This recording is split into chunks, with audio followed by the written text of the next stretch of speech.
Released in 2003, this multiple prize-winning book, Unequal Childhoods, Class, Race and Family Life by sociologist Annette Leroux, explores childhood through the influence of social class status, race and family upbringing.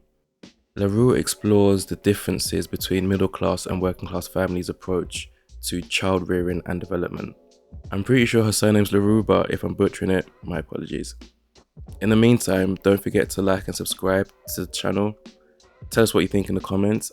I have something for everyone on this channel. I guarantee there will be something you like. My ratings for the book are as follows. Usefulness 90. This scored very high here because this book made me realize how I would like to raise my children when I have them. Engagement 82. We follow numerous families throughout the book. The writing is engaging yet academic. There was a nice blend. Yet it was also personable too, given that we were in the midst of family life. Depth 80, accuracy 90, clarity 100. Leroux set out what she wanted to achieve here for sure.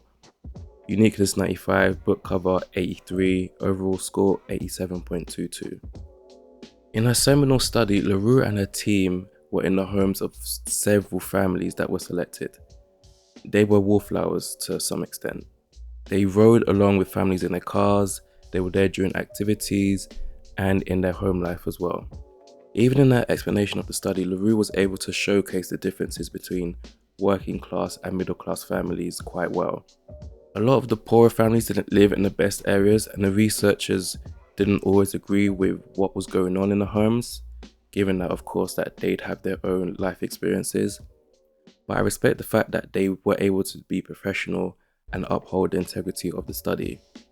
I also appreciate that the observations, the study itself, the analysis, and the overall legwork, both formally and informally, took more than a decade, which was crazy. Just seeing the breakdown of how everything came together and what Leroux had to do to actually get this up and running was quite something. And fair play to her because it materialized in quite an epic book.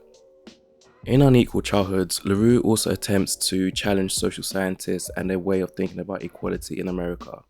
She looks to challenge those who insist that class plays a non-existent to minimal role in social inequality.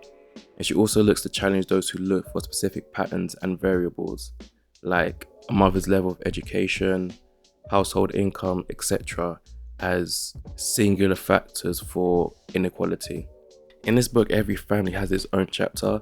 And I say family is more the child. We follow the target child. Leroux does cover the basics like household income, household appearance, what kind of neighborhood they live in, the residents, including extended family and one's relationship with them, occupation, salary, education level, race, child labor distribution between parents, and other things too. What I appreciate about this book is that at times there's a lot of self-reflection on Leroux's end. Not mainly when she's like with the children, but at the start and the end of the book, Leroux kind of is more personable with how she felt about the study in general and just how things went. At the start, Leroux touches upon the dilemma surrounding bias and perspectives from an outsider. And Leroux's philosophy is that there is value in crossing these boundaries. And I'm inclined to agree with her, especially if it is done right. And in this case, it was. The family's reaction to her and the children's reaction to her is a testament to that. This book is broken down into 3 sections. First, the organization of daily life. Second is language use. And third is families and institutions. Although each category here is talked about in every chapter, as it is linked to what Leroux is looking to explore within each family. In the beginning of the book, we're following this middle class family and all their commitments and conflicts, and my god, it was a lot. Their kids seemed to do too many activities and the whole family structure was built upon the schedule of these activities. The author noted that at times, middle class houses seem to be little more than holding places for the occupants during the brief periods when they are between activities. Leroux showcased numerous observations during the family's hectic days. I'm not gonna lie, this particular family was one of those over the top ones when it comes to extracurriculars for their kids. But then again, it was a realistic portrayal of those families, hence why I appreciate this book so much. LaRue also talks to the children and asks them how they feel about their schedule. She makes observations about how the kids spend their time with adults a lot as opposed to just being able to spontaneously play with other children. These are the middle class kids I'm talking about. And she also talks to the parents and how they feel about their work, their demanding work, family life, and them just running around with all these activities. It was a lot, but it was so good. The unequal childhood aspect of this book is by and large due to the implications behind this quote. In this historical moment, middle class parents tend to adopt a cultural logic of child rearing that stresses the concerted cultivation of children. Working class and poor parents, by contrast, tend to undertake the accomplishment of natural growth. The phrasing of the accomplishment of natural growth felt like weird wording to me, if I'm being honest, while I was reading the book. But LaRue does well to clear that up in the appendix, and I found her reasoning pretty sound. And the way she distinguishes between the two is literally portrayed throughout the family lives of the people that she follows, whether it is poor white working class families or a black middle class family, a white middle class family, a poor black family. The differences were very clear. And like I said with the rating, the clarity was there. The appendix was pretty vital, and I really enjoyed reading about how the researchers and LaRue felt personally about their time with the families. Obviously, there are internal conflicts because, they're all human, but they had to be neutral and respectful in another person's home.